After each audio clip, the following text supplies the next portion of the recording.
যদি তোর ডাক শুনে কেউ না আসে তবে একলা চলো রে। রাসূল সাল্লাল্লাহু আলাইহি ওয়াসাল্লামের ইন্তেকালের পর ইবনে আব্বাস রাদিয়াল্লাহু তাআলা আনহু এক সাহাবীকে বললেন, চলো আমরা বড় বড় সাহাবীদের কাছে যাই, তাদের কাছ থেকে আমরা রাসূলের ইলম শিক্ষা করি। তখন ওই সাহাবী তাকে বলেছিলেন, তুমি কি মনে করো যে সবার থেকে ইলম অর্জন করে তুমি নিজের কাছে জমা করবে আর সবাই এসে তোমার থেকে সেই ইলম শিখবে? ইবনে আব্বাস রাদিয়াল্লাহু তাআলা আনহুর বয়স ছিল তখন খুবই কম, কিন্তু এই ডিমোটিভেশনের পর তিনি কিন্তু দমে যাননি, তিনি থেমে যাননি। তিনি ভাবেননি আমার বয়স ছোট, আমার এগিয়ে যাওয়াটা ঠিক হবে না, বরং তিনি নিজেই পথ চলতে শুরু করেছেন।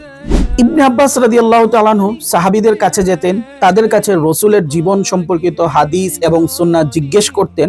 শুধু শুনতেনই না, বরং সেগুলো নিজে নিজে নোট করতেন।